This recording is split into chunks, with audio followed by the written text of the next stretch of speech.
Good evening and welcome to Skeptics in the Pub Online. My name is Alice and I'm from the Merseyside Skeptic Society, QED, the Skeptic Mag, and one of the organisers here at Skeptics in the Pub Online. For those of you who are joining us for the first time, Skeptics in the Pub Online is a collaboration between a bunch of us Skeptics in the Pub groups across the UK and Europe, which formed during the pandemic to help maintain the skeptical community throughout the various lockdowns. But we had so much fun running our events that we've kept them going long after the pubs reopened, even on gloriously sunny days like today. We host talks like this one on the fourth Thursday of every month, and to capture the spirit of a pub, we have a Zoom pub. You can join us in the Lock-ins Razor after this talk, and in fact every Thursday from 8:30 p.m. You can find those details on our website at sitp.online.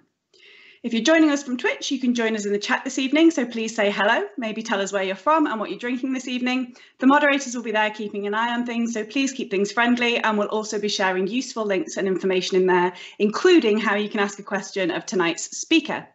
So you can do that by going to sitp.online/ask. Head there to ask your questions or to upvote the questions others have asked that you'd like to see answered. The speaker this evening will talk for around an hour and then we'll have a 15-minute break before they join us to answer your questions. But before I introduce tonight's speaker, I would like to tell you about a few other things that are going on in the Skeptisphere. Firstly, QED and Skepticamp. QED is a conference that me and my co-organisers host in Manchester. This year it runs over the weekend of the 23rd and 24th of September, and on Friday the 22nd of September, Skeptics in the Pub Online will be running Skepticamp for free. You can attend Skepticamp even if you don't have a ticket for QED, and it's a full day of unconference style talks from our local communities. You can apply to speak at Skepticamp now at sitp.online/Skepticamp. QED itself is shaping up to be a fun weekend this year with a full weekend of content, which will include talks from Dan Friesen from the podcast Knowledge Fight, geospatial and behavioural data scientist Pragya Agarwal, alcohol policy researcher Colin Angus, sociologist Jason Arday, zoologist and best-selling author Lucy Cook, radicalisation researcher Debbie Ging, myths and disinformation expert Joe Ondrak, aerospace engineer and baker of Great British Bake Off fame Andrew Smith, UFO expert Mick West, and me. Plus panels and podcast recordings and workshops, including one exciting workshop delivered by skeptic celebrity Chris French, and an excellent evening of comedy yet to be announced, plus hosting by comedian Beck Hill. So many things, all for £149 for the entire weekend, or £129 for students. You can get tickets at qedcon.org. We think £149 is a bargain, but we also appreciate that travelling to Manchester for a weekend of entertainment isn't feasible for everyone. So at Skeptics in the Pub Online, we run the QED Attendance Fund, where we support people who might not otherwise be able to make it to QED. You can find details on how to either apply or donate at sitp.online/QED. Well, I think that's enough from me for now.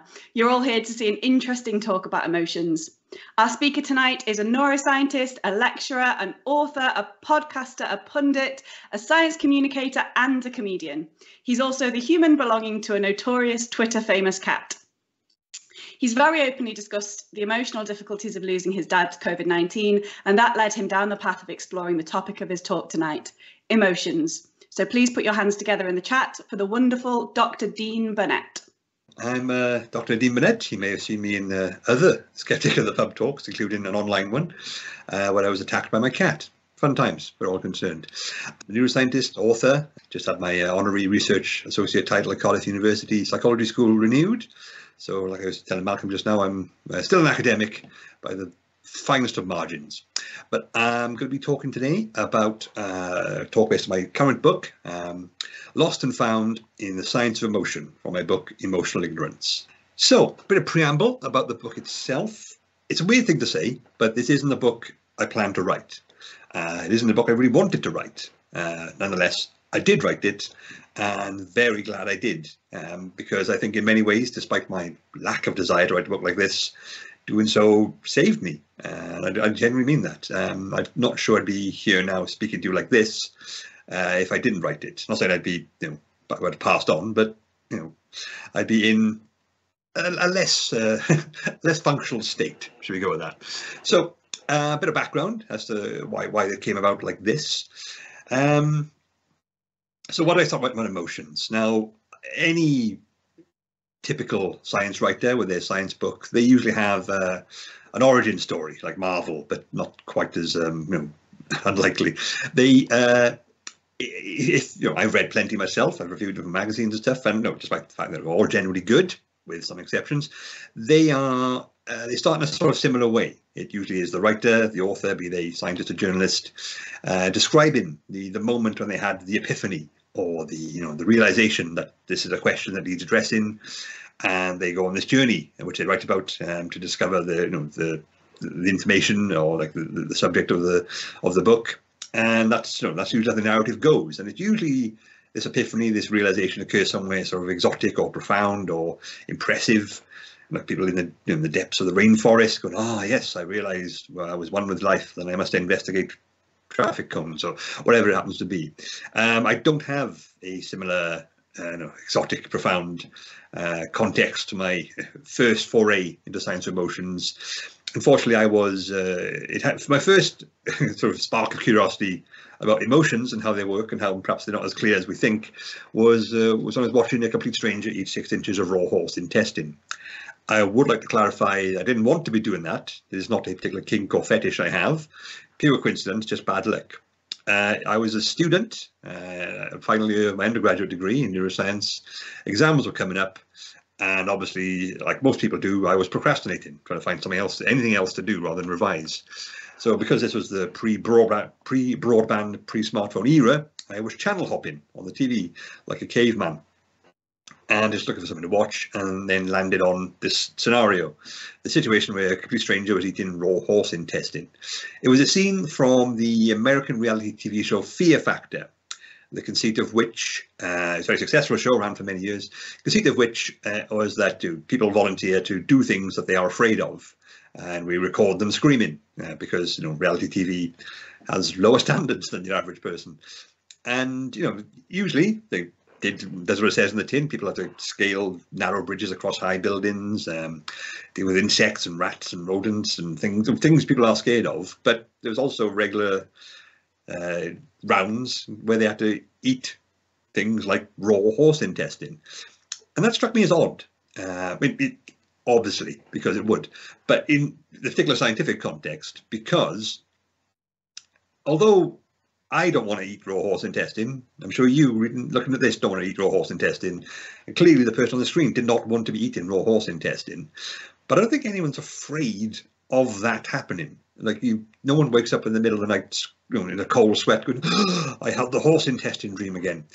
It's not how we operate. We aren't afraid of this conceit. We are disgusted by the possibility of eating raw horse intestine. And that's a different emotion. Fear and disgust I'd been led to believe completely different things. But here was a show all about fear invoking disgust, and no one seemed to bat an eyelid. That show got many complaints, but none about violating the format on a constant basis, which made me think perhaps people don't seem to recognise when emotional information is incorrect. I basically filed that away for future reference and didn't think about it again, perhaps for it would be close to 15 years after that point, when I was promoting my second book, The Happy Brain, all about things that make people happy and why these certain things make us happy, have this reaction in the brain. You can see the poster up there. And afterwards, when it was reasonably well received, I was happy with it, ironically. And people would come up to me, ask questions. A regular question was, why do I write about happiness? Why not write about a different emotion? Which, I don't think it was meant that way, but it's a very insulting question when you think about it, because it's essentially telling an author, you wrote this book, why not write a different book? Cheers, thanks for that. I'll think of that next time, which I obviously will do a different book, because I can't do the same one again. But it happened often enough to make me realise that, maybe there is an interest in emotions generally, the science thereof.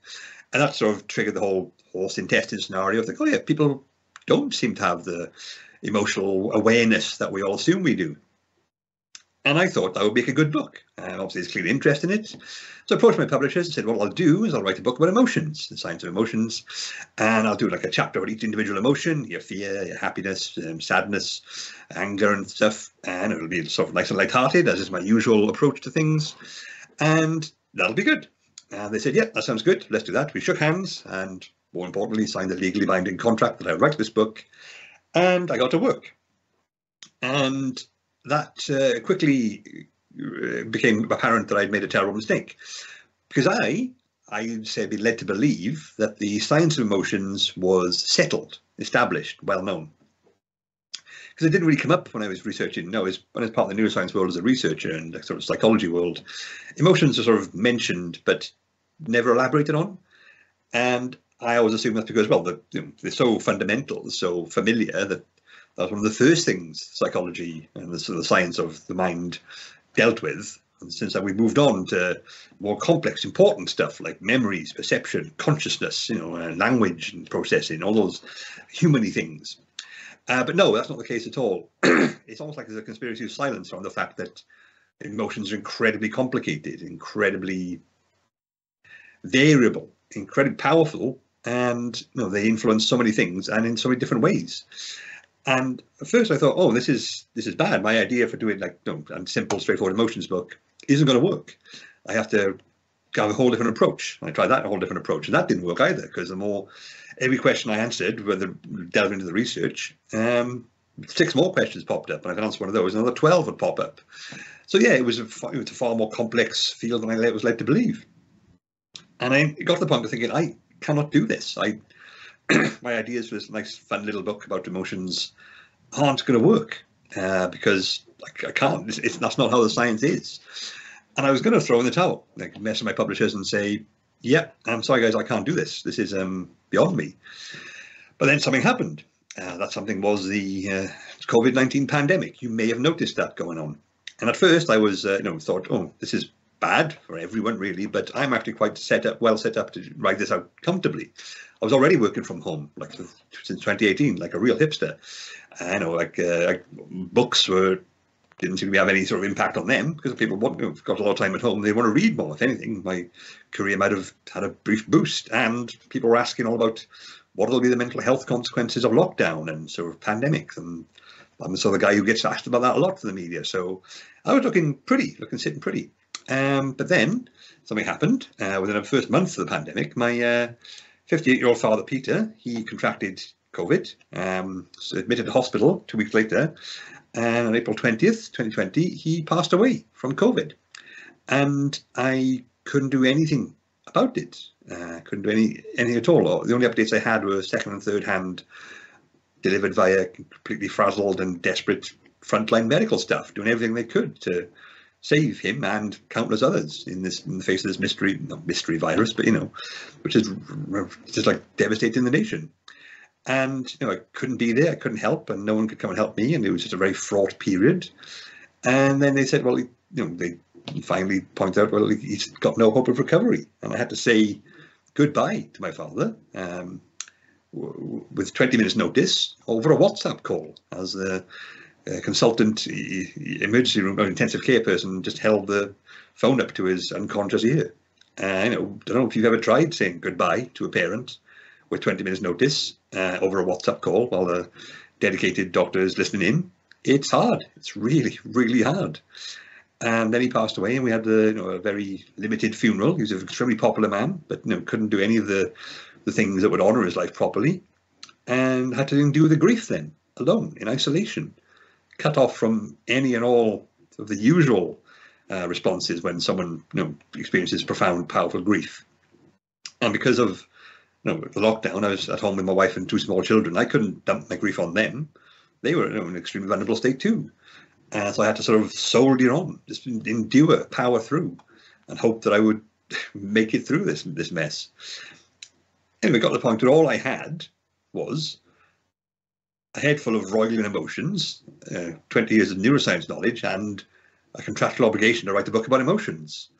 And the still functioning logical part of my brain thought, you can combine these things.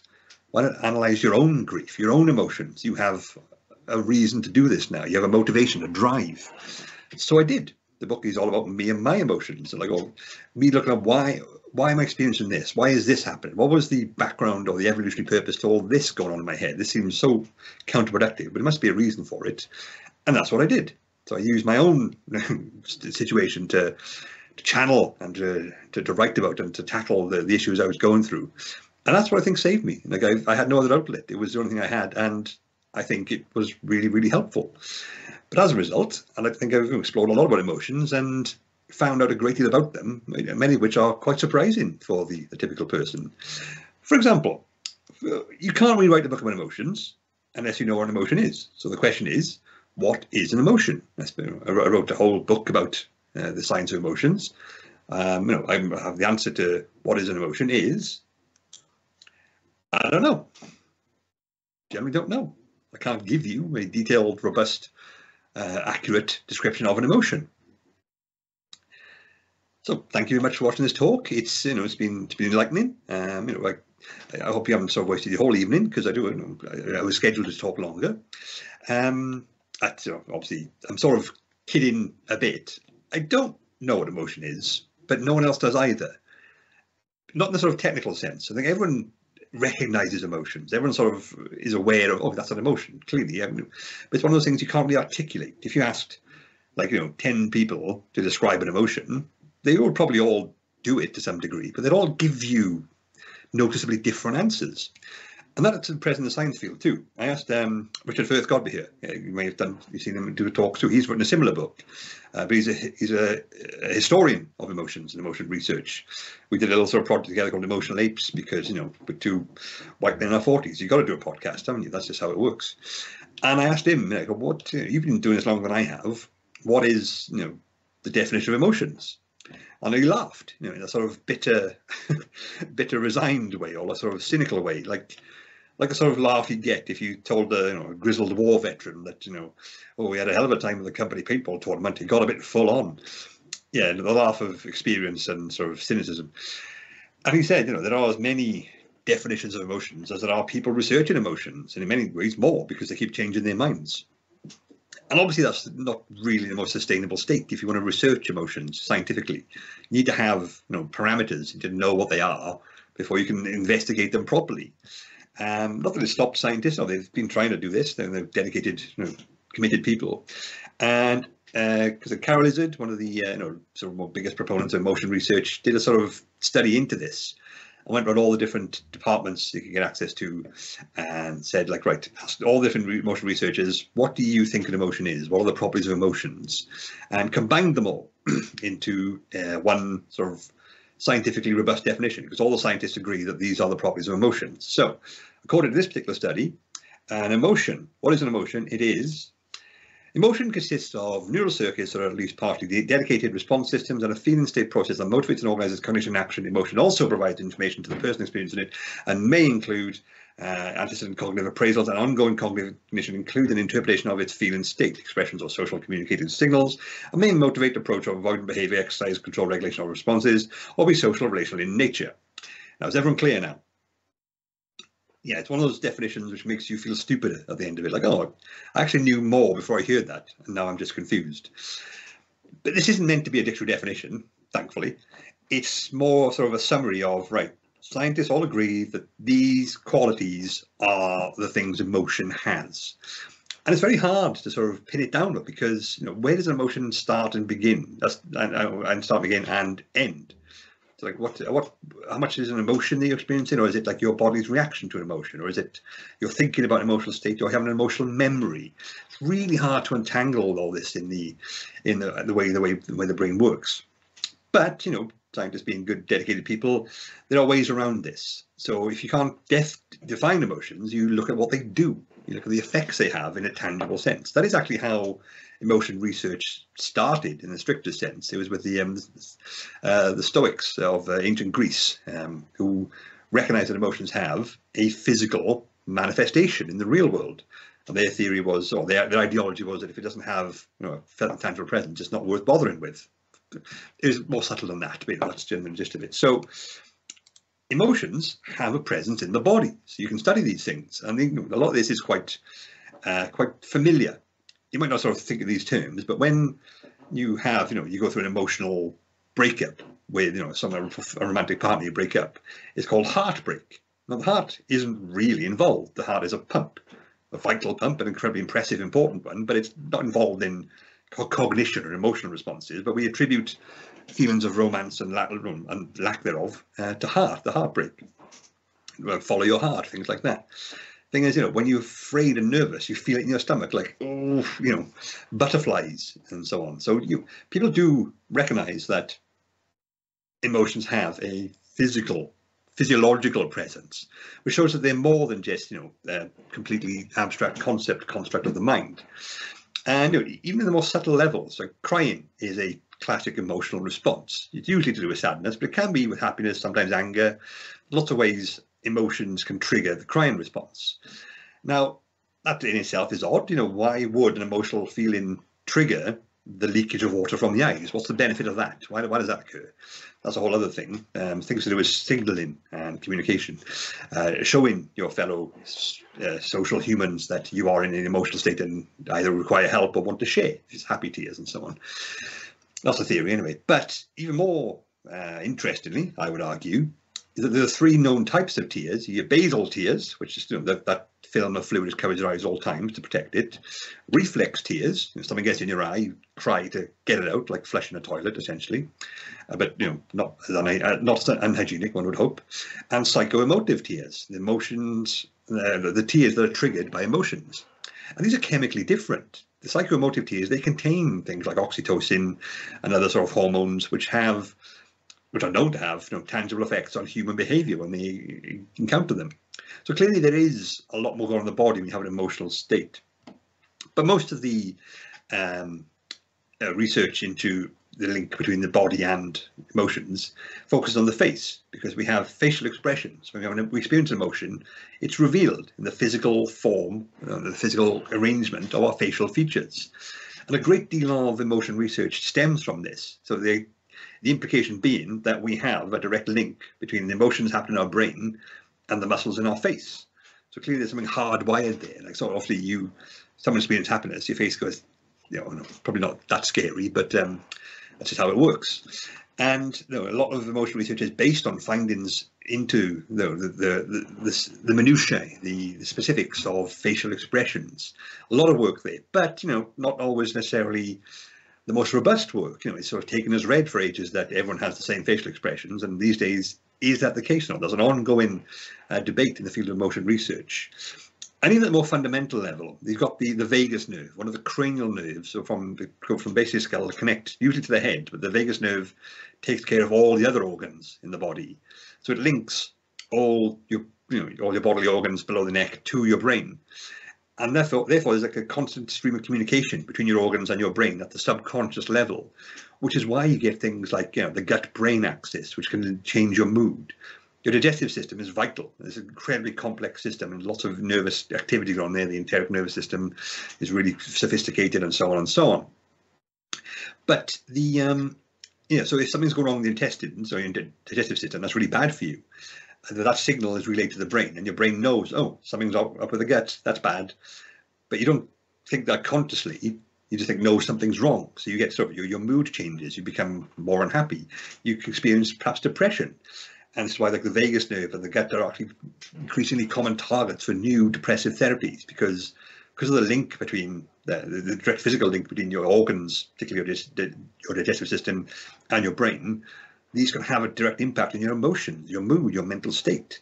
And it's one of those things that you don't really think about because you don't have to, but it's there and it's really profound. But obviously the body is one thing, but most people would say emotions come from the brain. And get asked a lot, where in the brain do emotions come from? And my answer is usually yes. Well, that's not an answer, I know it's not, but it's yes, somewhere, perhaps everywhere, we don't know. There are lots of different parts of the brain which are more associated with emotions. They definitely have a vital role to play. The amygdala being the obvious one, generally typically being the source of fear, your fight or flight response, and an overactive and overpowered amygdala is a big problem which leads to anxiety a lot of the time. The limbic system, that's usually referred to as the emotional set part of the brain.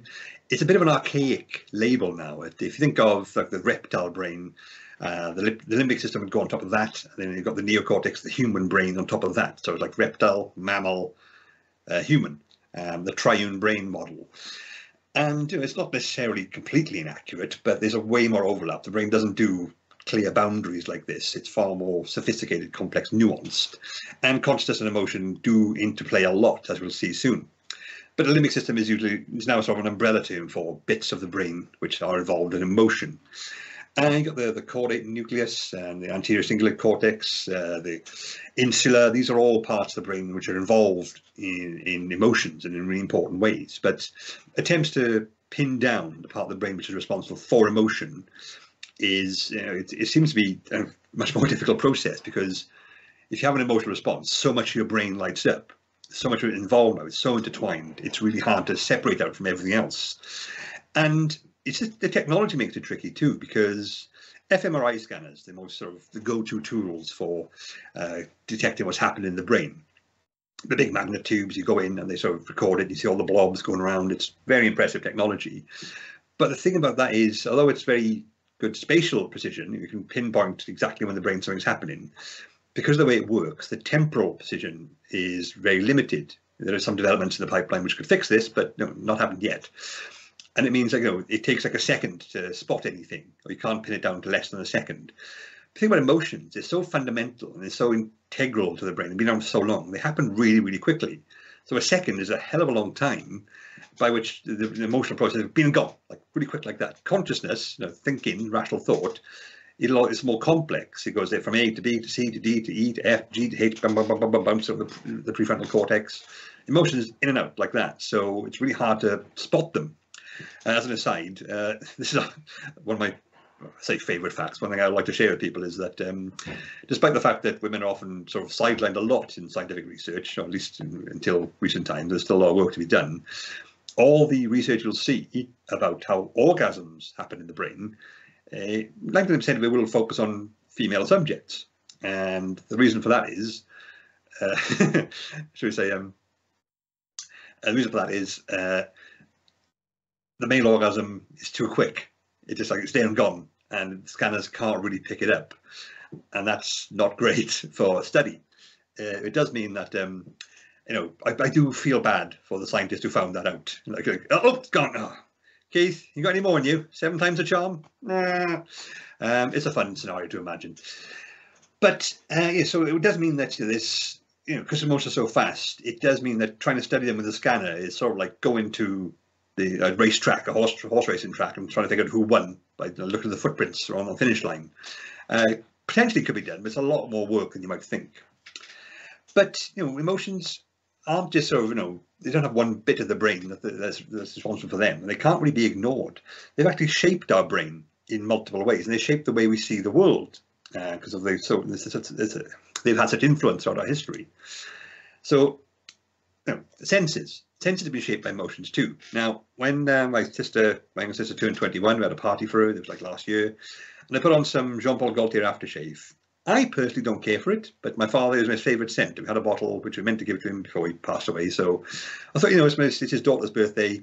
I'll put some aftershave on. He can be there in some capacity. But I put the aftershave on, and it's just sudden overwhelming, powerful experience of grief and sort of loss, because smell triggers incredibly powerful emotional memories. It's known for that. The Proustian moment, or like the end of Ratatouille. I know it was a taste thing, but smell does all the hard work when it comes to tasting things, flavours and stuff. So it's definitely a smell response. It just triggers powerful emotional recollection. Why is that? Other senses don't tend to have this ability. To understand, you have to go back to the dawn of time. Now think of what the earliest life forms were on Earth. The primordial ooze, the primordial soup, the primordial ocean, whatever you think, whatever the origins were, what it would have been, simple life forms were complex bags of chemicals in complex chemical environments. So the thing you need to be mostly aware of in those situations is changes in the chemistry around you, changes in your chemical environment. And that's what smell is, technically. It is, it's detecting changes in the chemicals around you. Smell was the first sense to evolve. It's also the first sense to develop in the womb. It's the most fundamental of senses. And as a result, it's sort of, when you evolve the ability to smell things or to detect things, you need to do something with that. So the earliest brains, like I've got smell information coming in, I've got to be able to do something with this. I've got to be able to store it and respond to it, or like to affect my thinking. In the earliest days, that would be like, okay, we need to log this smell information, memory, we need to respond to it. It's way before conscious thought was a thing, so emotions, just the instinctive reflex. So smell, emotion and memory evolved in lockstep to the extent you can still see it now in the modern human brain. The olfactory system and the memory system, the emotional sort of response system involved in that, they're very, very close together. For years, neuroscientists thought the olfactory system was just this one blob, and so they were, oh, this is the memory system. They thought it was, they didn't recognize it as a separate thing. So smell has a sort of VIP access. You can jump the queue and go straight to memory and emotion, and sort of kick the party off. Whereas other senses have to go through the thalamus. They have to go through the bouncer, his name on the list, sort of thing. They may be more influential, but they are, definitely there. So smell shaped the structure of our brain in ways that affect emotions directly. And I picture there the Venga Boys. I'm a rare Venga Boys apologist. I like to tell people I think they were, I genuinely believe they were secret eco-warriors. The Venga buses coming is a metaphor for global warming. The Venga buses coming, everyone's jumping.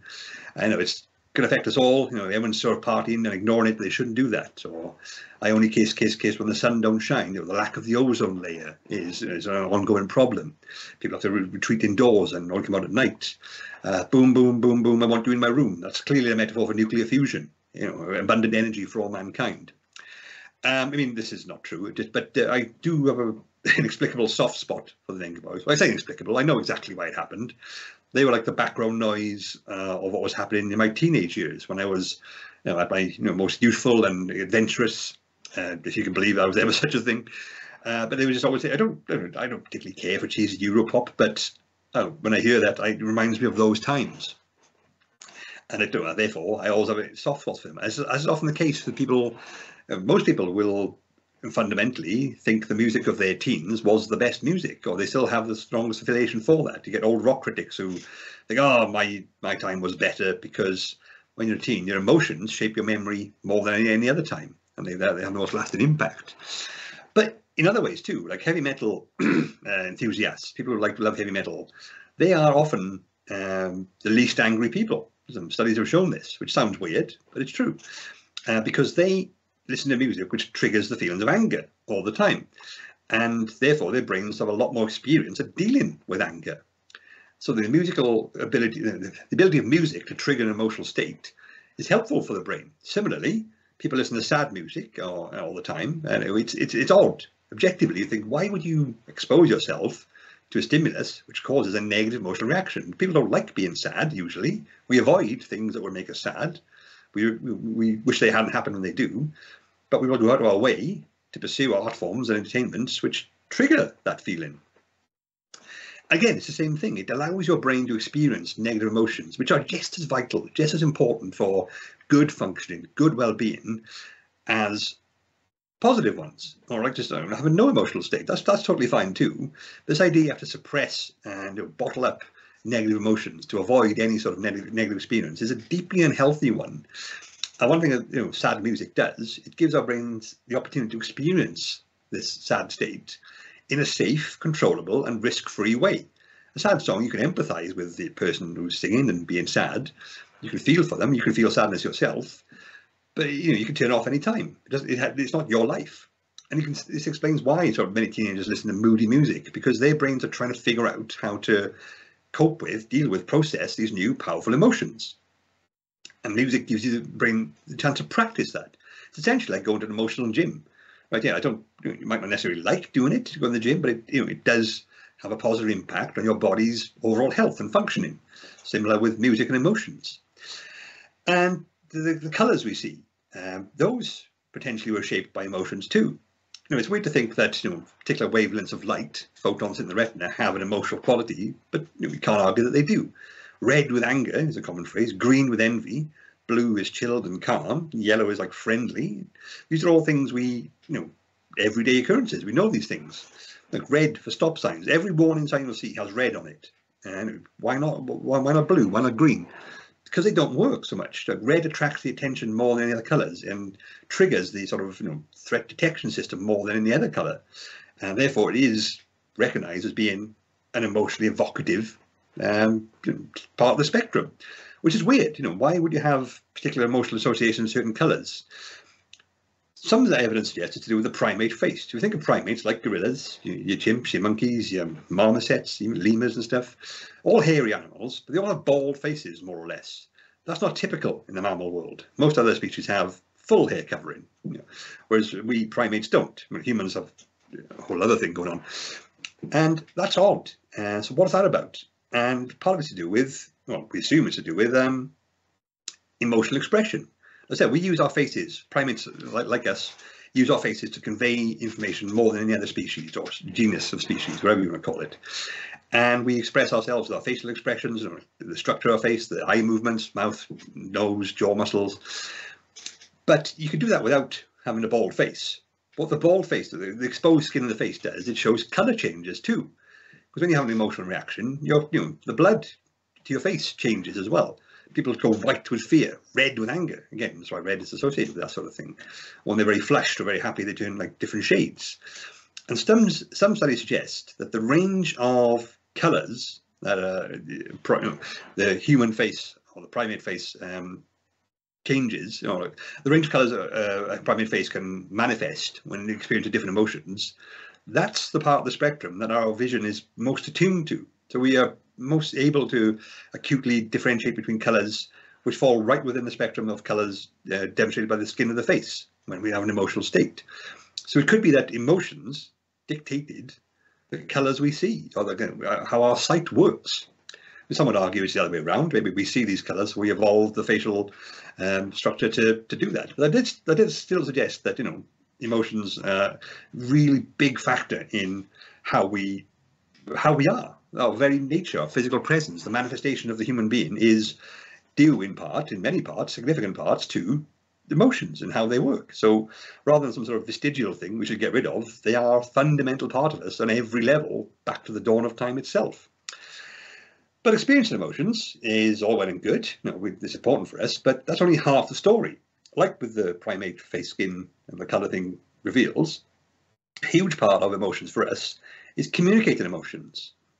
Like half of the, I say half as a generally, as a vague ballpark figure, a good half of the brain's efforts into emotions and dealing with them stems from communicating them. We don't just experience them, we share them, we broadcast them to the wider world. And like anything from stance to posture to tip of the head and stuff, we're extremely good at recognizing that a certain configuration of cues from a fellow person denotes an emotional state. And that's really impressive when you think about it. Like, we're always just giving off all these cues that we don't even know are happening, which reveal an emotional reaction within us. And we are so sensitive to it. It's such an incredibly powerful thing the human brain can do. You probably experienced this yourself. You've gone into a room, and as it turns out, the people in the room beforehand, maybe they were a couple or something, have just been arguing. There's a big row. Now, you didn't see any of that. You don't know that was happening. You're completely blissfully unaware of it. But you open that door and walk in and you go, "Oh, the hell happened in here?" You can detect a frosty atmosphere. You can detect the bad energy in the room. That's amazing. To go into a room and sort of figure out just from people's stance, just the way they're looking, the tension they're exhibiting, figure out, oh, something bad just happened here, and you can't even shake that feeling. It's such a incredible feat of cognitive engineering that we've got to this point that we can do this. It's in the book, explains how that came about, but it's really quite it's quite impressive. But even if you don't want to communicate these emotions, you're almost like unable to stop yourself more often than not. Some people can, but some people are psychopaths. That's something they are particularly good at, and that's why they are alarming to a lot of people. But case in point for me, I said when I was experiencing like the real significant parts of grief after losing my father, but I was still at home with my small children, and I was trying to put a brave face on it because I don't want to traumatize my kids any further. Like they've just lost their grandfather, lost all their school, their friends, their general life and stuff. They've been being troopers about it, but they're small children, and it's my job to look after them. And I was trying to sort of like, yeah, I'm fine, I'm good, don't worry. I don't put the pressure on my wife either because she was dealing with so much already. And I was trying to soldier on, put a brave face on it, keep my feelings to myself. I obviously failed miserably because my wife and kids could tell that I was just in a really low state, and they would adapt accordingly. They would buy me some space and take pressure off me, see if I was okay. My wife and son did that really quite well. My son was 8. He was, smart little kid. He was quite empathetic, quite sensitive. My daughter, my youngest, who was 4 at the time, had a slightly different approach. We sat around having dinner. Like I was like, yeah. She says, Daddy, yes, dear. She goes, be happy. I just like stared at her with it. So she went, And obviously I wet myself laughing because how could you not? And but that obviously that taught her that, well, that works, and so she's been doing it ever since, which is nice in a way. She cares. But it does show that my ability to suppress the emotional cues I was given off was futile. My very, very low ability to do that, and we all do that. I think that's also why stuff like this, as much as I appreciate being able to do online talks and broadcasts and stuff, it's never quite the same as a face-to-face thing, because although I mean in-person thing, because although like you got this information from me, you're still missing a lot of cues, like my stance, my posture, like the full 3D surround sound effect, even like the subtle nuances of being in person, which are to the sound cues and stuff. These are all missing, and when you communicate, your brain is looking for those. So it could be a part of why if you're on the phone talking to someone, you sort of get the urge to get up and walk around. Some argue that's because you're not able to detect emotional presence, so that energy is diverted into movement. And some think it's because your brain subconsciously knows that I'm talking to someone, I should be able to see someone. Where are they? So you're compelled to look around because you're missing all these emotional cues. So our brain really does need them.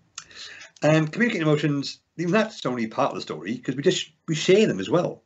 I say I went to my father's funeral, but people have been to funerals. It's just a part of life. But even if you've been to a funeral or someone you've never met, someone you don't know, you never knew them, you're just there to support someone else, which is a common enough thing to do. It's always a sad affair. Someone's passed away, it obviously is sad, but I mean, the atmosphere is sad. It's just a really sad vibe, shall we say, and rightly so. That's emotional contagion. People around you are broadcasting emotion, and you're just picking up on that. You can't help but sync up with it, because humans are such a social species. Our brains are so desperate to communicate and share. A lot of it's to do with mirror neurons, those classic things where we see someone doing something, our neurons respond to what they're doing, not what we're doing. Mirror other people's actions. It's a way primates and humans are able to learn by observing, not by trial and error. So it's a really good emotional feat, but that system sort of became linked up to the emotion system some time ago, and therefore rather than just we observe other people's body language, but then that triggers an emotion, and we experience the emotion ourselves. And it's not just egocentric either. We know, like, it's not just, well, that person is going through a loss. I went through a loss. I'm sad because I was sad that time. We know it's a distinct process because there are people with congenital pain defects, so they can't experience pain or nowhere near as much as we do. And if you show them someone like with a nail going through their foot and ask them to gauge the person's pain, they're like, 1, 2, that doesn't hurt, does it? Because they've never experienced that. They don't know that hurts. But if you show them someone with pain going, someone with a nail going through their foot, and show their facial reaction and go, they go, oh, that must really hurt. Like they relate to the emotional display, but not necessarily the physical trigger for it. So it is a sort of distinct standalone process. And it's why you sort of get things like burnout so common in the medical field, because medicine, as heroic as they often are, it's a job where you are dealing with people in highly emotional states all the time, be they patients who are very sick and scared or frightened or worried, or relatives of patients who are sick and scared away, or grieving. But because you're a doctor or a frontline medic, whoever you happen to be, you cannot cry with them. You cannot sort of share, and you have to suppress your emotions because that's just how it works. You can't laugh at someone's various maladies, and you can't sort of be disgusted with the things that emit from them if they've got that sort of disorder. So you have to suppress emotion a lot. That's known to be unhelpful. Science and research suggests that suppressing emotions is a big part of poor well-being, because the part of the brain which deals with emotional stimulation is the same part which experiences it. So if you don't let yourself experience it, the processing process, one of a better description, is hampered, it's blocked, and therefore these emotions just fester, they build up in ways that cause problems psychologically and mentally. And I experienced this myself to a certain extent. It's I embalmed cadavers for a year and a half at a medical school. So when you're dealing with the recently deceased one-on-one in a very intimate fashion, you have to become disengaged. You can't just weep openly and sort of let it get to you. But after I do that, when someone turns up, you have to sort of prepare them for the embalming process and then call the next of kin and be as empathetic as possible and sympathetic. So it's quite an emotional whiplash you experience on a daily basis. And I think that sort of stymied my emotional range somewhat. I had to develop too tight a control on it. And it's something I've been working through, especially since all this happened. But when you are experiencing a certain emotion and having to suppress it, or manifest a different emotion. That's probably even worse. That's why call centres and things like that is such a stressful time, because you're being yelled at by customers for little to no reward, and you have to pretend that you're happy about it. Complete disparity in the emotional state and emotional expression. It's even worse. It's like driving the motorway in second gear. Your car's just like grinding and making this horrible noise, but you're trying to keep going. So that's why it can become so disruptive and unhelpful. So we share emotions, but who do we share them with? We don't share them with everyone, do we?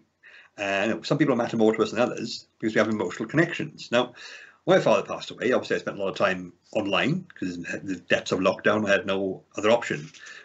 And saw a lot of sourdough bread on the social media feeds. I don't know why that became a craze, but something to do, isn't it? I'm fine with that. I think that's totally harmless. But at the time, I found it infuriating. Not because it was a personal attack or anything, or I have a sort of deep-seated resentment of bread. But I was there like, my father just died. He's been dead more than 2 days, and you're baking sourdough bread? You insensitive son of a... Obviously, that wasn't what was happening, because the people baking sourdough bread are like people I linked to on Facebook 7 years previous after I met them once at a talk I did in a different country. And why would they care? I understand that now, of course. I understood at the time, really, but my emotions weren't, they don't let you act that rationally. But, like a pillar was kicked out from under my world. My father had died, but he didn't mean anything to many other people because they'd never met him. They had no emotional connection with him. Contrast that with the recent passing of the Queen, where it's expected the entire country will grind to a halt because this, wealthy old lady has passed away at the age of 96, whatever it was. And you can see why some people would resent that post-pandemic. We had to deal with the loss of our loved ones in the face of complete indifference. But when someone who has had, all the possible advantages in life and lived to a ripe old age passes away, we have to tug our forelocks and openly weep in the streets. It's a bit of a pill to take, but we can't be emotionally connected with anyone. Or everyone. We pick and choose. Or like we develop bonds with certain people, like teammates or in-group, as it were. The people, I relate to these people. This is my in-group. I belong to this community. I care about these people. That's the out-group. I don't care about them, but I'm not invested in them. I have no interest or enthusiasm with them. These are my emotional connections. I mean, Robin Dunbar suggests like the maximum number of friends everybody can have is 150, Dunbar's number. But I think it's a lot more nuanced than that. But even within that, there's lots of different ranges of, we have close connections. We have like 5 or 6 of those, and good friends, like maybe 12 of those. And it goes, the further up you go, the more you can have, but the less quality of the relationship. And obviously, the most obvious one is the romantic partner. And it's weird because I would say that, my father passed away and it was traumatic and devastating, but I'm still here. If my wife had passed away, I'm not sure I would be. Pretty confident I wouldn't be. But it's also, it's recognised on the Holmes and Ray stress scale that death of a spouse is the most stressful thing a human can experience if you don't start including crime and other disasters, other atypical traumas. It's something which happens a lot to people because people don't have the same lifespan regardless. Why would that be the case? Because when you think about it, you have one set of parents, overlooking things like adoption and so on. But you can have multiple romantic partners for your entire life. You can go through 3 divorces, and my uncle has done. He's at his 3rd wedding. I wrote in his card, "Congratulations on your latest marriage," which didn't go down well, but I thought it was funny. But that applies to everyone. So why would loss of a romantic partner be more stressful than loss of a parent, who are irreplaceable, for want of a better phrase? I think it's because parents are the most important part of your life when you're a child. When you're a child, they are the biggest part. The child version of the stress scale, yes, death of a parent is the most stressful thing they can go through. But when you're an adult, the whole point of becoming an adult, going through adolescence, is to disentangle your emotional dependence on your parents and become an independent individual. So you move away from them emotionally. Whereas romantic partner, you move towards them. You entangle your emotional state with them. A lot of research suggests that a solid romantic partner is a vital component of an individual's emotional repertoire, emotional expression, because you depend on them to enable your emotions, to validate them, to confirm them, or to at least allow you to express them, which is why it can be so, it's a sitcom trope. When you say to your partner, "Oh, I've had a stressful day," and they respond with, "Well, here's how you fix that," that's annoying. Now, logically it shouldn't be, they're trying to help. But when you say that, subconsciously you're not looking for solutions, You're looking for validation. You're looking to say, I am experiencing these emotions and I need them confirmed as okay. When someone says, here's how you fix that, they're saying your emotions aren't okay, you've not done the right thing, so I'm better than you, you're an idiot. They're not saying that, but that's how it's perceived, and that's why it can lead to conflict and stuff. So, romantic partners are important if you're, unless you're not inclined that way, that's absolutely fine too. But obviously, one of the most fundamental emotional connections you have is with your own children. Here are mine, that's Milan and Kavita, and yes, they are by some margin the most important people in my life. To the extent of, if someone passed me a button and said, press this button, climate change will end, nuclear war will never happen, humanity will reach the stars, but your children will die. Well, we had a good run, I would throw that in the bin, because there's literally no way I can do that. Absolutely not. Objectively, I should. I don't care. Not happening. These are my children. They are literally my priority. And that's just how we've evolved. I cannot think of doing any harm to them. But the connection we have with children has influenced our evolution in many other ways too. Like, human children are most vulnerable when they're born, so we respond to things in a very emotional way, which have baby-like qualities, which leads to another modern phenomenon, the pets. Now, these are my pets. That is Pickle the kitten, Forrest the dog. They obviously extremely cute little creatures. Don't look like that now. They're a bit bigger. This is all they look like these days. Some of you, if you've seen me before, may remember Pickle from the last talk I did, where I brought him on screen to show off everyone, and he attacked me quite aggressively, and it was painful, because that's very much Pickle's modus operandi. I was telling someone about this recently. Imagine trying to explain cat ownership to like an advanced alien who just arrived on Earth and said, well, I want to know what's going on. Like, when they said, so this looks to be like a highly evolved, ruthless predator. Lives in your house. It does, yes. Why? It's nice, isn't it? I don't see how. Does it like you? No, it treats me with absolute disdain. Does it provide anything useful? Hairballs and disemboweled rodents? Do you want those? No, go straight in the bin. Really inconvenient, if anything. So why are they around? I mean, are they just self-sustaining? Oh no, I got to feed them, I got to feed them, I got to clean up their leftovers, whatever end they come from. It just seems like a massive inconvenience, but we like them. We want our cats around because they are cute. They are fun. What is cute? Cute is essentially things which, a reaction to things which have baby-like qualities. The big eyes, the sort of the softness, the vulnerability of not being able to talk and stuff. The playfulness, which obviously dogs have that in spades. I think my pets also conform to stereotypes completely. Psychopath and idiot. That's how the cat and dog relationship works. And that's, it's quite profound, but it's also something which people ask me about a lot. The whole response when something's so cute is, oh, it's so cute, I just want to crush it, I just want to eat it. So cute that you want to destroy it physically. You want to commit violence towards it. That's an illogical reaction. Now, a lot of arguments say that, well, it's because a cute thing is so triggering in the emotional sense that it makes us want to, how should I put this, it wants to sort of like, it just triggers too many emotions, and therefore they're all expressed at the same time, some which will be aggressive in nature. So you experience this sort of, but I think a more nuanced take is the fact that a cute thing triggers both the maternal and protective instinct, which comes from like oxytocin for maternal, empathy, bonding, nurturing, and vasopressin, which tends to be more expressed in males, believe it or not. Therefore, it's defensive. I must protect this at all costs. The other thing about, the most dangerous creature in the wild is a mother protecting their cubs. Obviously, that maternal defensive response is very powerful. But it triggers both at the same time. So when you're a human confronted with a cute thing, you've got must nurture, also must protect. Protect means nurture means they happen at the same time. The brain's going and you have that really weird cute aggression response, because emotions are confusing and they don't have to obey logic. They can happen simultaneously. Completely contradictory things can happen at the same time. You can be sad and happy as someone has passed away.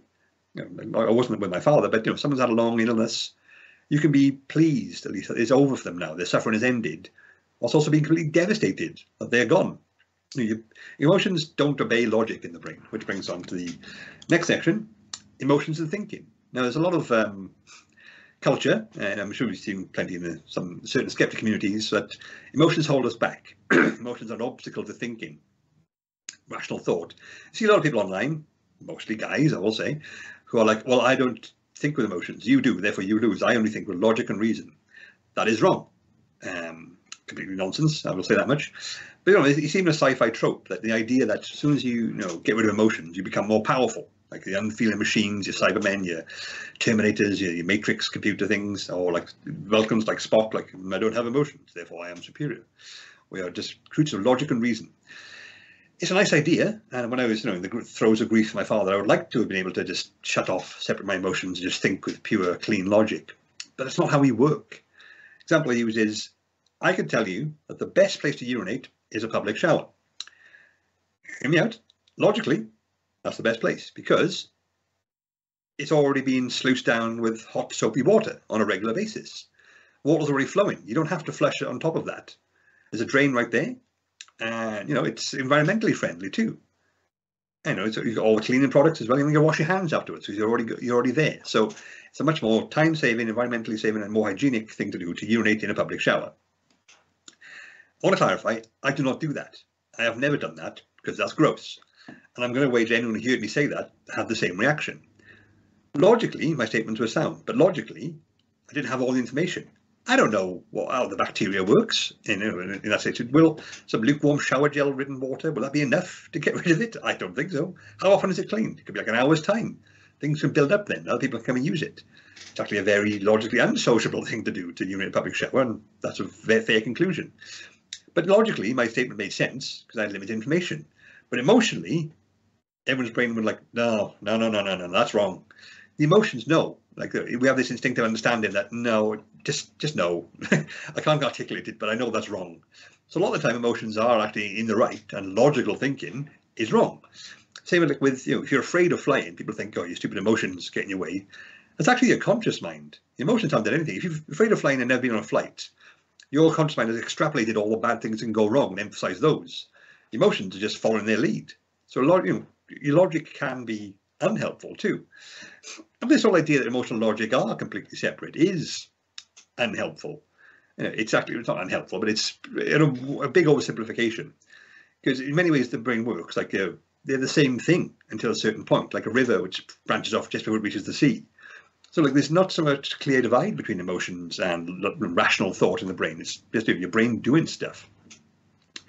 And one quote I found is really quite profound, is that why do we think logically at all? Why do we use logic and reason and rational thought so often? It's because when we do so, we like it. Deducing things, figuring things out using logic and reason, for most people at least, to a certain extent, that triggers a positive reaction. It triggers an emotional response.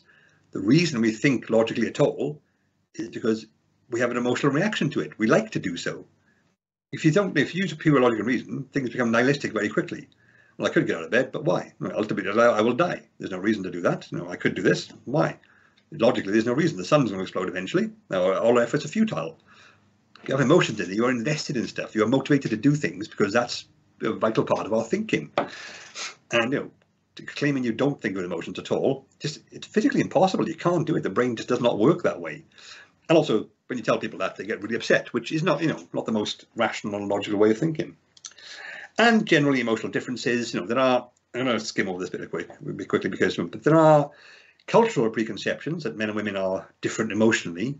Those are cultural more often than not. Men and women's brains are very similar when it comes to emotional processes. Some are dominated by more, certain hormones, estrogen as opposed to testosterone. But people think testosterone makes you angry and fighty. That's how men are like that. They did a study which involved having to cooperate or compete against other people in a certain game environment. And some people given testosterone, and as you might expect, those people became more combative, screw people over, just go dog eat dog sort of approach. But of course, then it was later revealed that they hadn't had any testosterone at all. They were just told they had it. They had a placebo. People who were given testosterone, they became more cooperative, friendlier, more helpful. Because it's not about aggression. A lot of research now says testosterone is about status. Like, you have testosterone. No, I am more concerned with being the best one, or being the one people like the most, or look up to the most. And humans are instinctively collaborative, not competitive, more often than not. And you might think, well, it still shows that men have more at the mercy of testosterone than anything else. But all subjects to this experiment were women. It shows that we have the same hardware operated. We just use different software. A lot of that will be culturally imparted.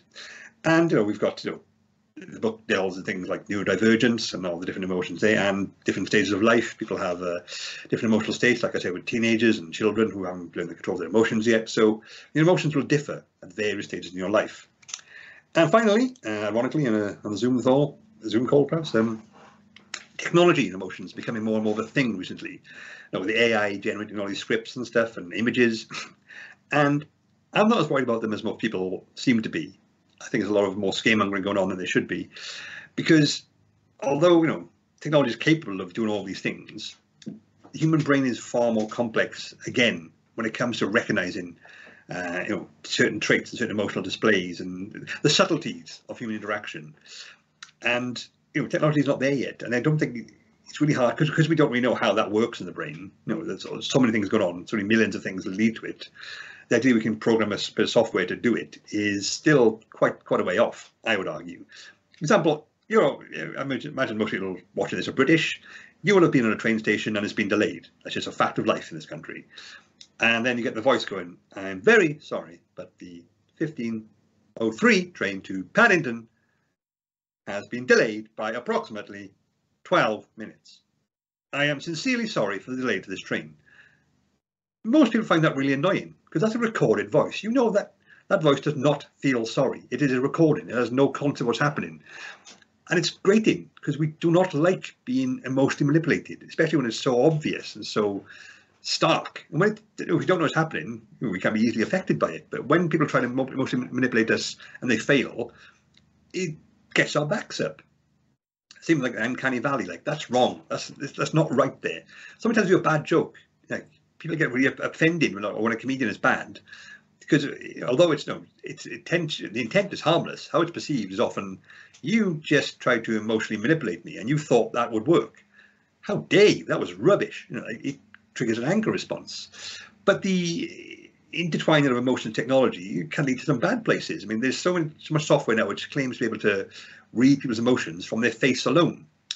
But the face needs a wider context. Someone's facial expression is so ambiguous a lot of the time. It's so open to interpretation. You need the wider situation around it, which is orders of magnitude more difficult for computers software to recognise it as it is. But these things have been integrated into like security systems now, and they're sort of like ID things and marketing online. Like social media is going, "Oh, you read their face, therefore you can tell they like this," and it's a huge oversimplification at best about how emotions work. But the technology is being sort of rolled out everywhere, and it's going to backfire. I'm pretty confident of that, because it's not how we work. It's it's using a flawed understanding to try and control and manipulate people, which, as we say, they don't like. So that's basically the end of the talk, but some final thoughts. So my father's gone now, but I will always remember him, and he'll have a fondness in my memory, of course, because he was my father. And that emotional investment does not go away just because someone's not there anymore. It maintains them in your psyche and stuff. But why do we experience this massive emotional gut punch when we lose someone?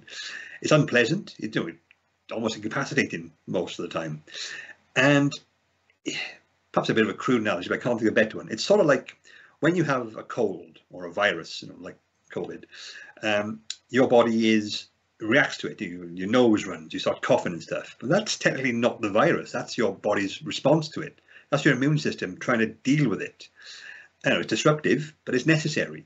And similarly, grief and other powerful emotions are your brain's way of dealing with bad thing happened. I must rejig, I must reorganize, I must reassess and reset everything. And that will result in a lot of negative, powerful emotions, but they're essential for getting through this, for adapting to and conforming to them. And this idea that you can just get rid of emotions, we should move on from there, vestigial. Given how the brain works, that's like saying, "Oh, well, I've got a house now, I don't need these foundations anymore," and just ripping them out from it. You do that, it's going to collapse. It's going to, everything's going to come crashing down, it'll be a right mess. So we need emotions. They're a vital part of our brain works in so many ways. And if you take one lesson away from this talk, let it be that. Thank you.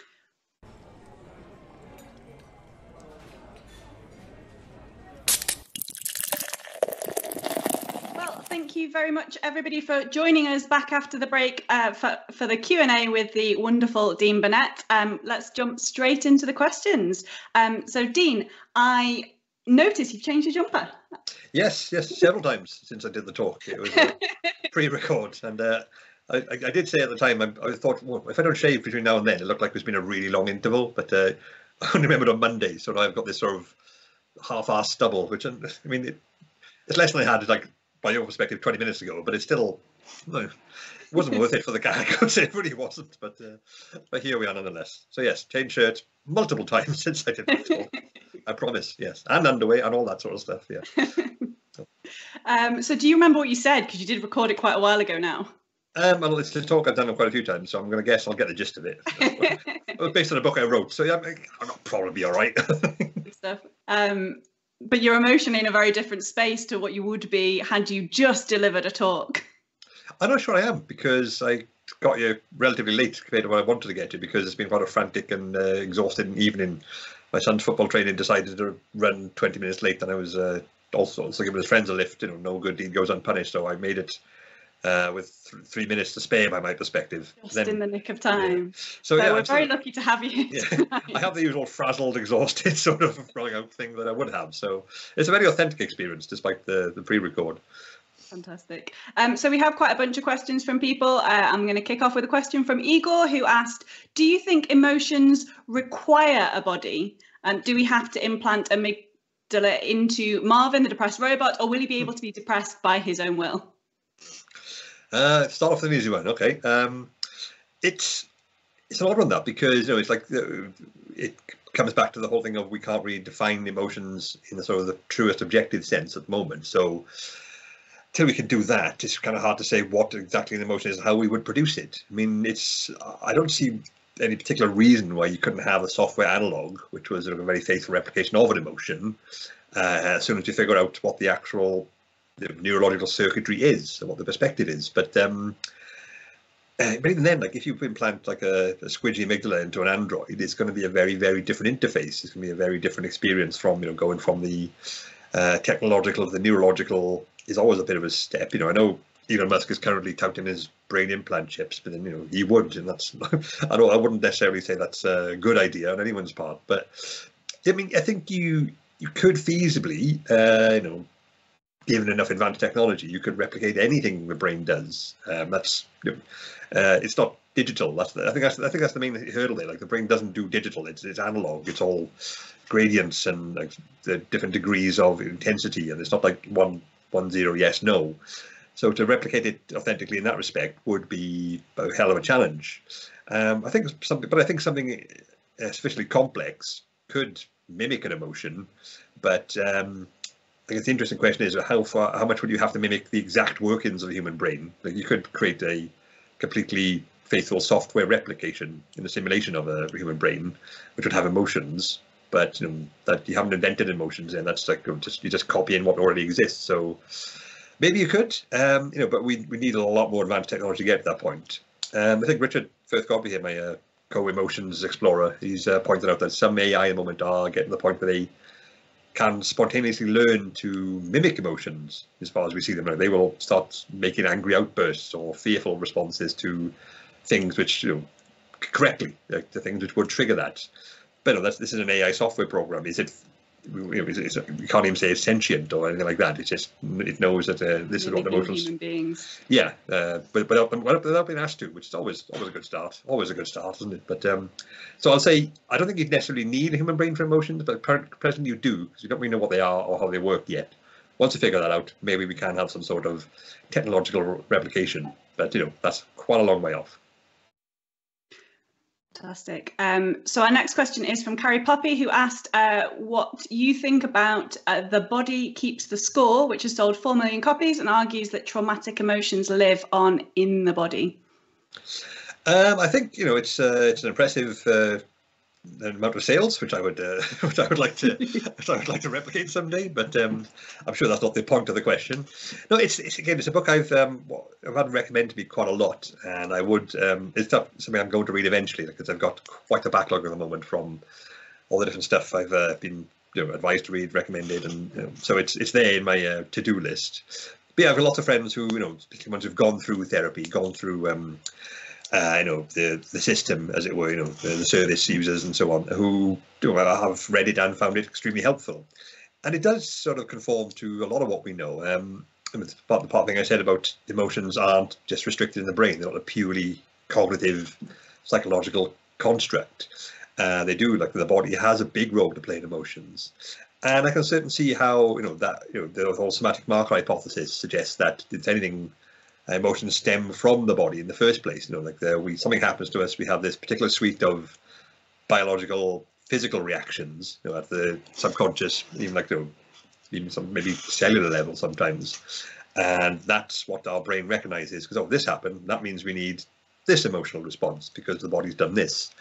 Not the most widely adhered to theory. There are lots of problems and caveats with it, but it's not it's not sort of saying that's ridiculous. It's more like, that's part of a bigger story. So I can certainly see that there are ways in which the emotional trauma we've gone through will affect our physiological systems, because mind and mental health and mood and emotions do genuinely affect the body, and in ways which can be very enduring, very long term. So that makes perfect sense in that respect. Yeah. So the stuff you've gone through changes you at a physical level, and the fact that that's still part of your body now functions like this rather than like it did means that that trigger will always kind of be there. I mean, it's if you find some way to get at it and address it and fix it, for want of better, more nuanced terms, then you could do something about it. But yeah, I can certainly see that being a part of the ongoing trauma system, the ongoing trauma mechanism, which keeps us, which keeps affecting our health long after the effect. So yeah, that does conform to what I've read. That would be very, I have no issue with that in that respect. With that part of it, yeah. Yeah, that stance. I haven't read all of it. I mean, if it goes into some sort of pro Jimmy Savile thing, I will draw the line. No, no one's mentioned that, so if you think that would stand out, wouldn't you? You think that would come up? Yeah. Why is this in here? It's completely incongruous. So yeah. Fantastic. We've got another question from Igor, who asks, are human or primate emotions really compatible with other animals? When we think our cat is angry, it is based on their body language. Is it emoting or is it pareidolia? Yeah, I mean, I think the widely agreed stance is that animals have affect, like the raw building blocks of emotions. I mean, that's part of the constructivist theory of emotions, in that we don't have hardwired emotions like anger, fear, sadness. These are all the more familiar ones, the more familiar expressions of emotions. But neurologically speaking, what our brain does is it's got this sort of big reserve of emotional energy, essentially, called affect, and we construct emotions on the fly in real time based on what's happening to us, which seems unlikely, but that is actually what we do with memory a lot of the time. It's a reconstruction from the existing memory units we have lodged throughout our brain and all the networks that connect them. Or our perception is like, it's essentially raw impulses, like beep beep beep from the retina to the optic nerve to the brain, and that's basic sort of muddy data. How do you construct that into some sort of incredibly panoramic, rich sensory perception, which we enjoy? But we do. So the brain is always sort of creating things on the fly to give a more rich and nuanced worldview. So it wouldn't be a huge leap to say it does that with emotions too. But yeah, so they call them the animals. We do study animals in emotion research, and or at least in terms of we use what's labelled their emotions to learn things. Like Pavlov's dogs was believed to have a positive emotional reaction to the food they get, or like give a rat a small shock, it'll exhibit a fear response. The whole fight or fright, flight, fright, freeze or fawn. This now it's been added. A lot of F's been added to the the fear response, which is great. Fear leads to fight, flight, freeze or fawn. Fuck. That's another one, which is less definitely common. One way that people respond to emotions, isn't it? Right? I guess it's a strategy, but yeah, but I think we say they have affect. I mean, it's because from what we can see, like the origin of thought and consciousness is emotion of some sort. Our ability to rationalize and think things stems from that. So it'd be weird if other creatures don't have some sort of analog of it. So, but I think it's fair to say that based on what we can see from the analogous brain structures, other animals like cats have an amygdala, and to think that it would have no function which overlaps our own, or at least it have all our functions bar the emotional one, would be, that's not really how evolution usually works. If it's a similar structure, it does similar things.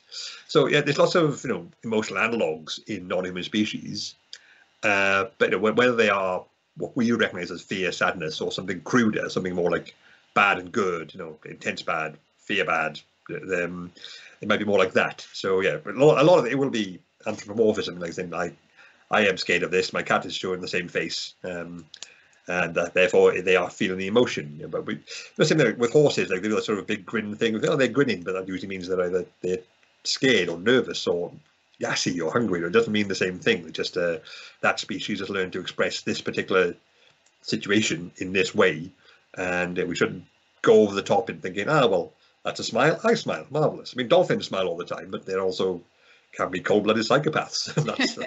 That's absolutely fine. But and I imagine there's that added complication of we're reading what we perceive on those animals, but also we both have different sets of body language, ways that we communicate with people, our own humans, and cats and dogs communicate with cats and dogs in their own specific way, and maybe they benefit from misleading humans to believe that they feel certain feelings. Exactly. If we were to say, that dolphin, they're folding their flippers in a hostile manner, I'm not sure that's how it works. They don't even live on land. They can't say folding their arms means a very different. They don't have arms. It's just to fold them.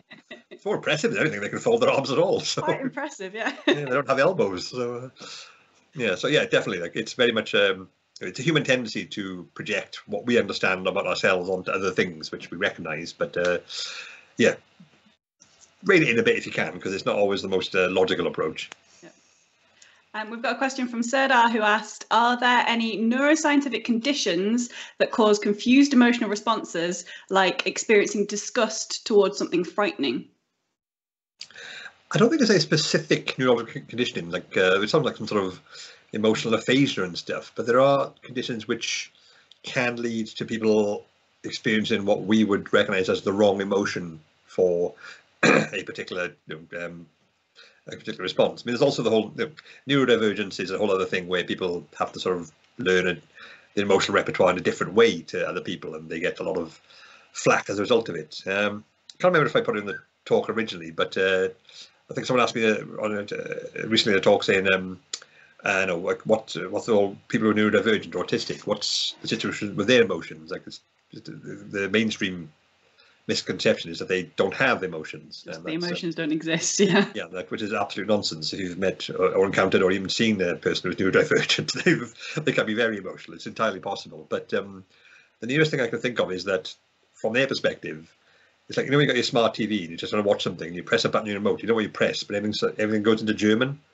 Everything's suddenly dubbed in German. Like you go, what? And then so you have to spend the rest of your time watching TV, you have to learn German like in real time.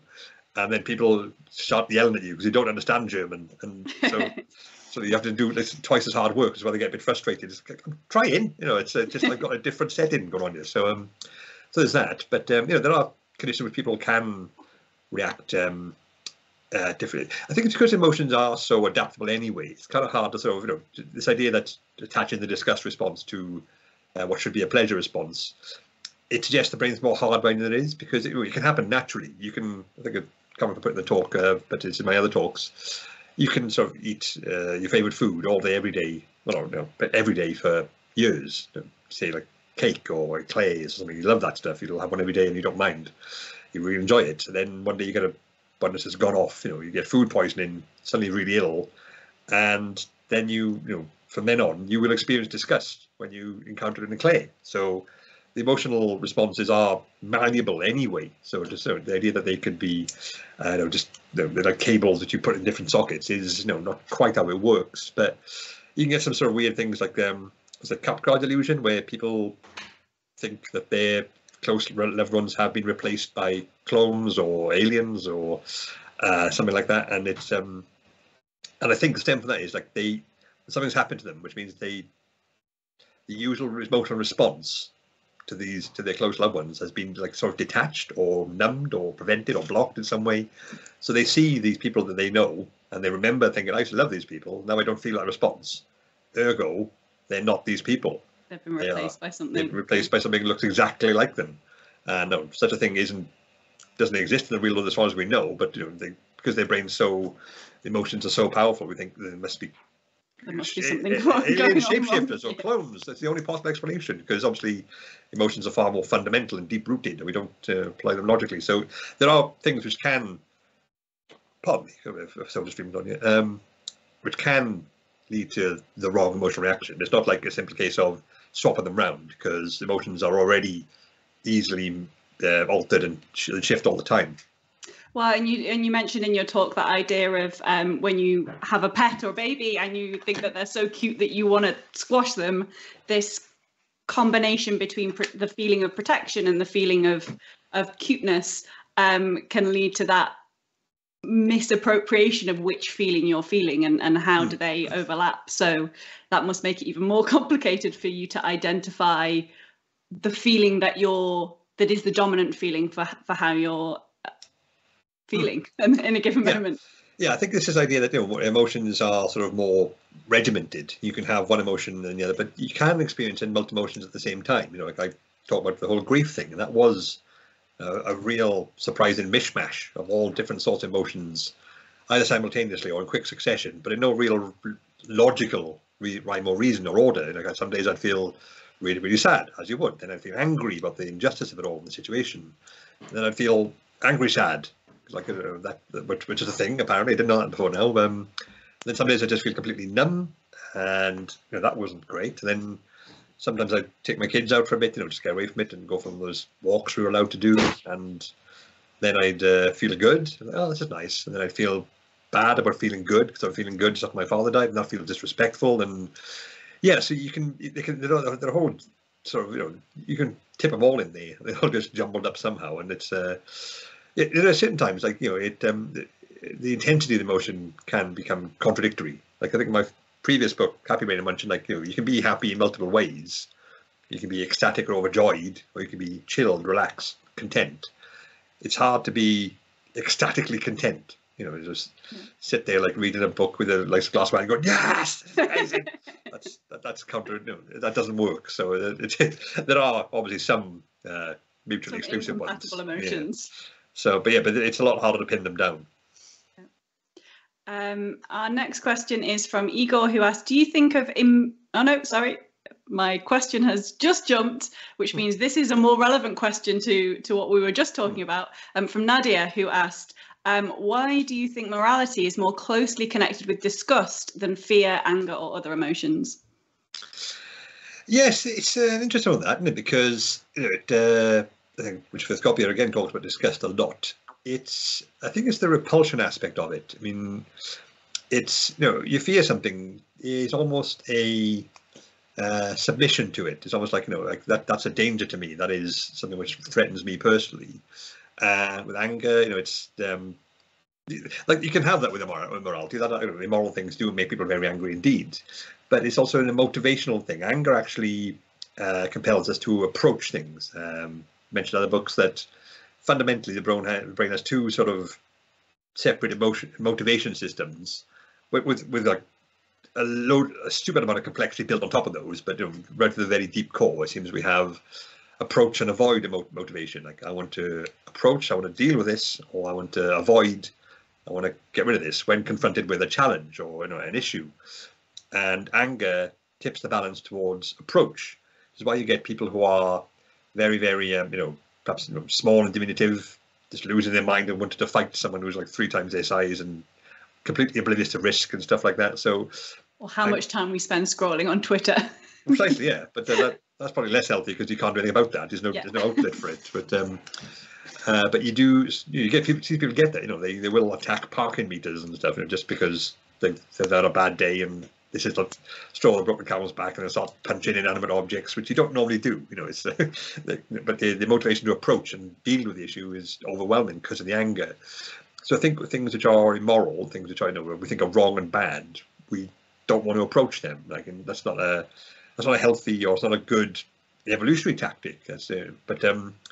Disgust is something which we apply to things we want to avoid. avoid, but which aren't dangerous, I suppose. And like we want to think. If like with fear, there's the status thing. That thing's bad. But that thing's worse than me. That thing's more powerful than I am. I must avoid it. And disgust isn't about that. That is a terrible thing, and I must steer clear of it because it is awful. It is bad. I'm not afraid of it. I don't want to go near it, but it's a bad thing. So I can imagine that would be the most logical way for the brain to interpret that condition. Look, again, you get this combination of things like disgust and fear leads to horror, and that's a sort of a mutual thing. You get all those torture porn films that people get cut open and gutted, and that's really well, people are into that, I guess. That's another thing. But yeah, so I think the immorality, the disgust thing, will sort of stem from there. I mean, a lot of it's tied up into religious stuff too, and the unclean, the sinners, like the heathens. These are all unclean, low status.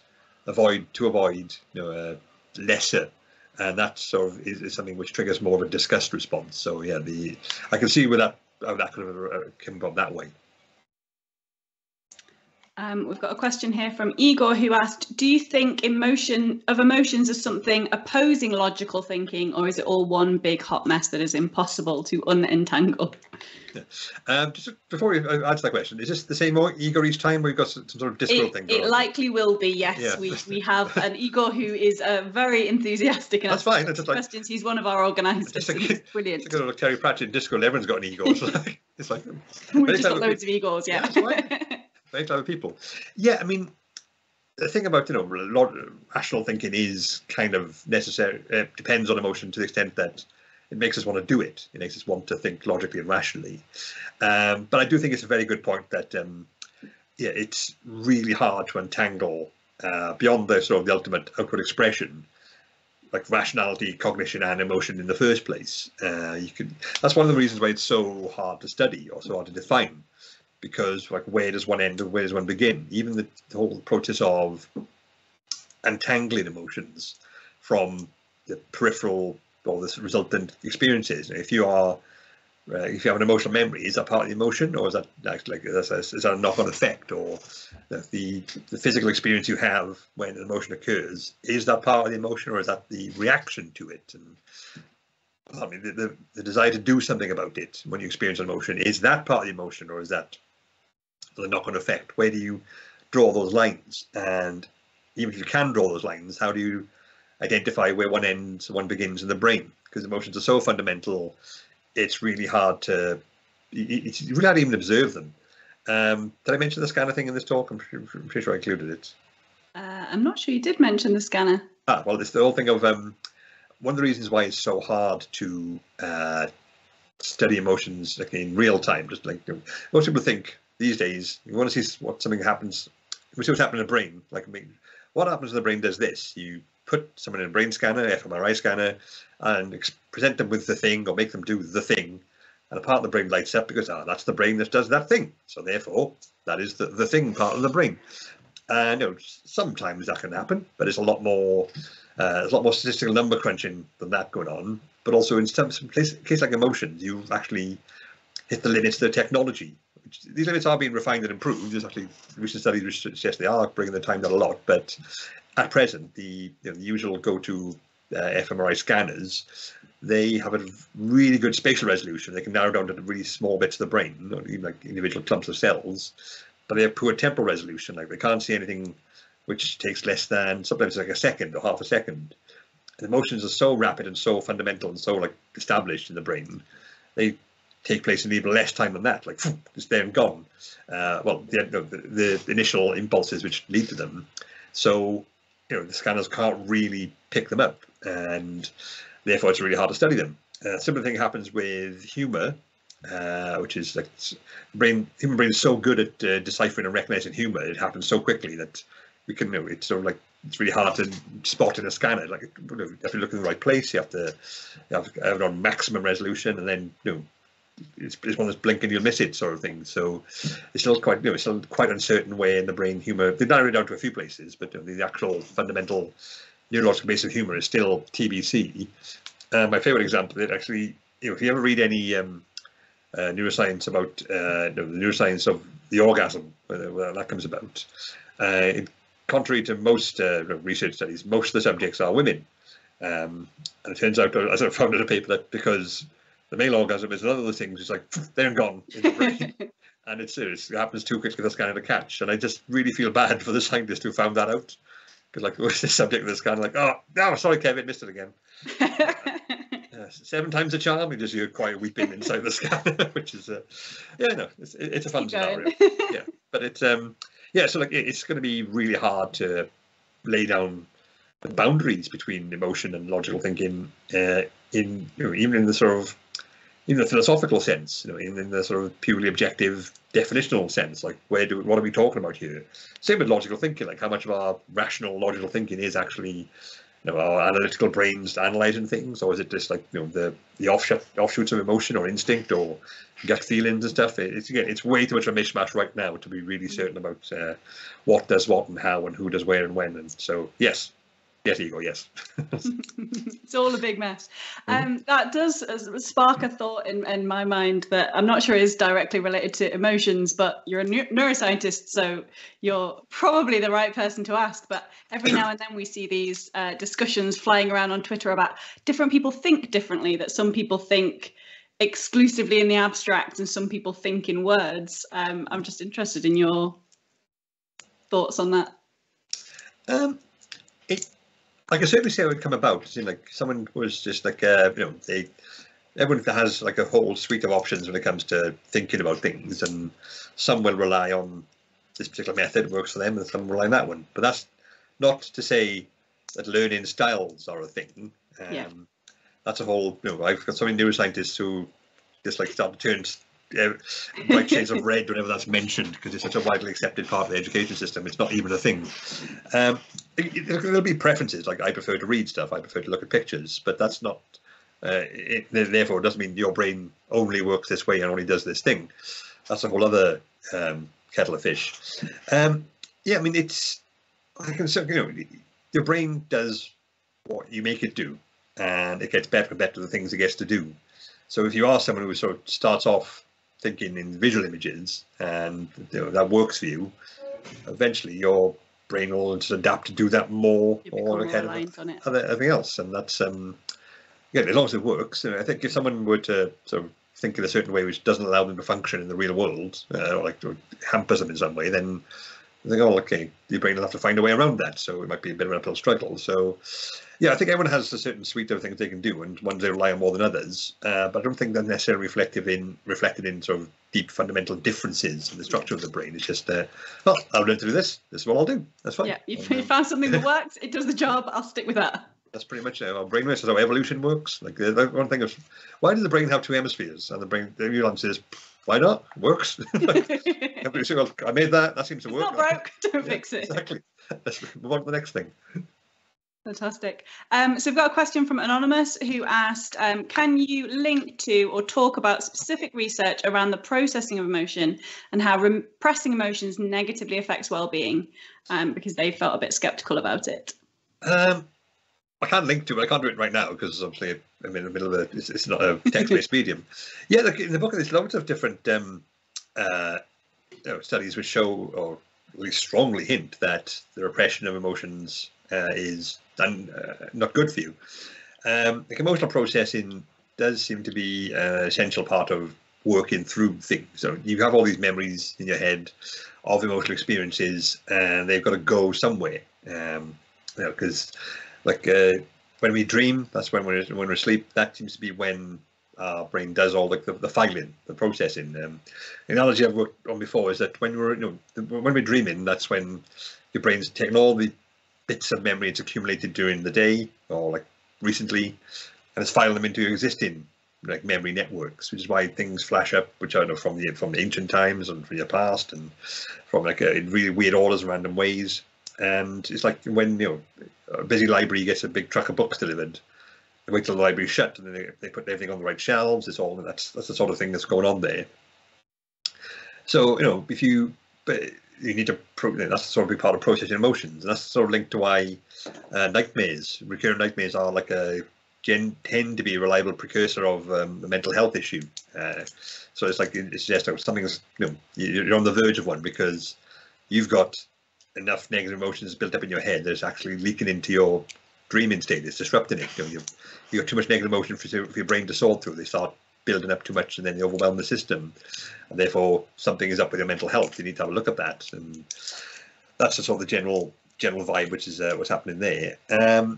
Also, studies of people who in the workplace who have to repress their emotional expression, because that's one sort of, you could argue it's a disadvantage or it's just a nature of the brain, but the parts of the brain we need for processing our emotional the emotions we experience are also the parts of the brain which are responsible for creating them. So you can't really you can't really process your emotions if you don't let yourself feel them. Those parts of the brain don't get activated any more than you can say, like, I'm a trained pilot, but you've never been in a plane.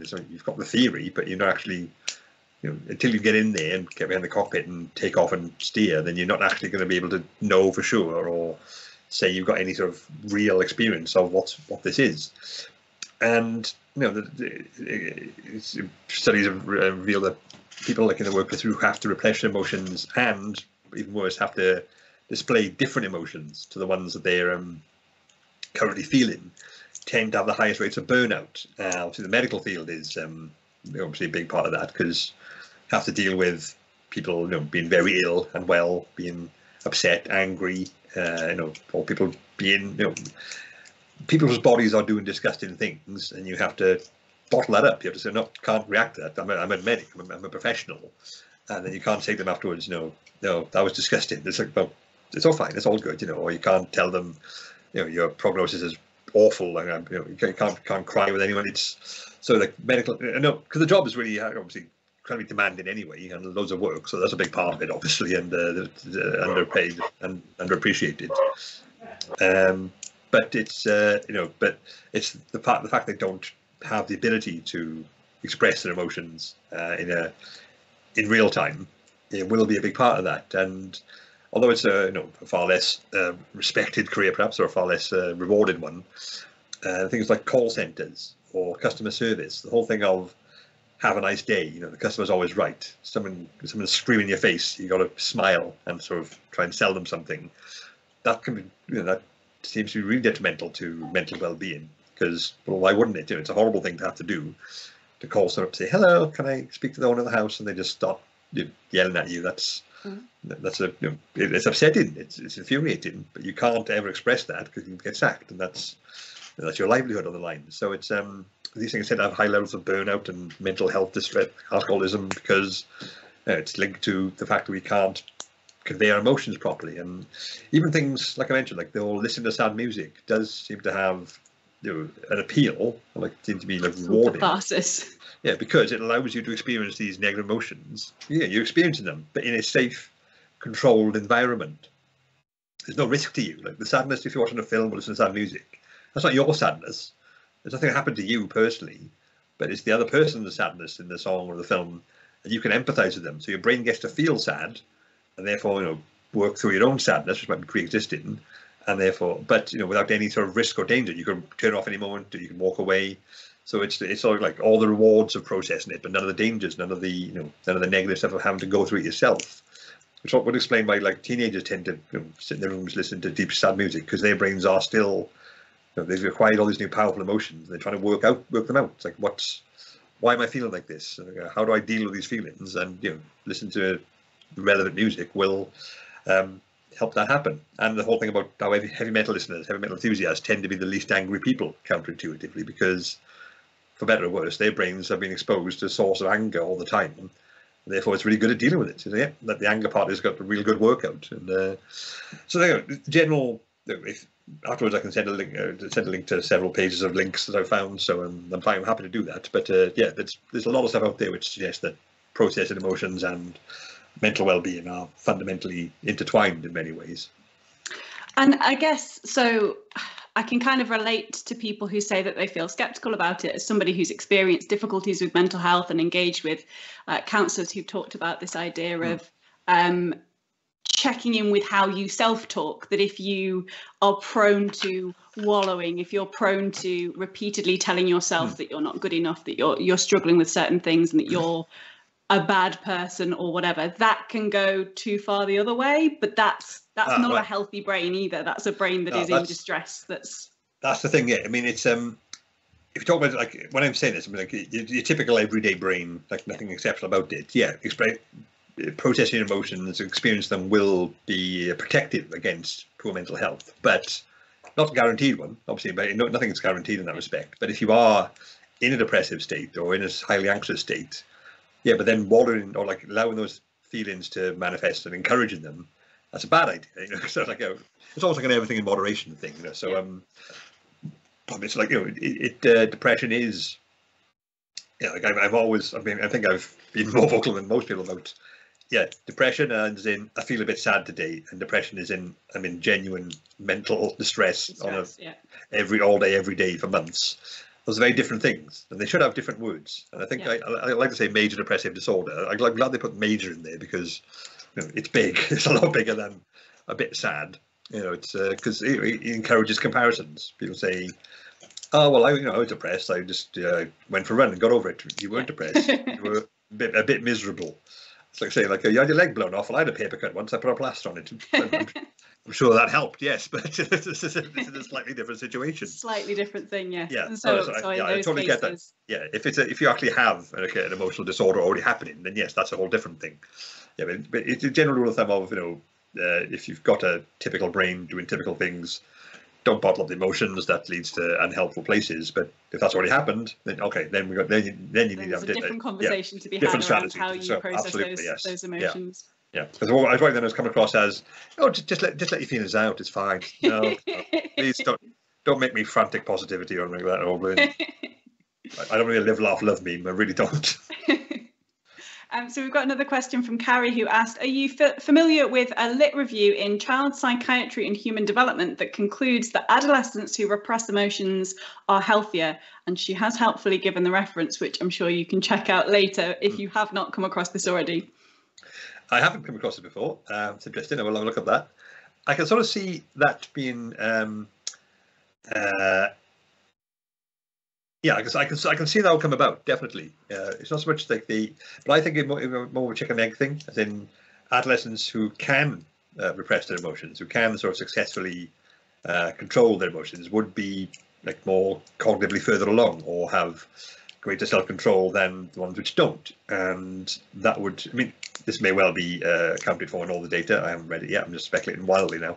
But yeah, that would be an indication of, like, they have already got a healthier, you know, life mindset development approach, whatever you want to call it.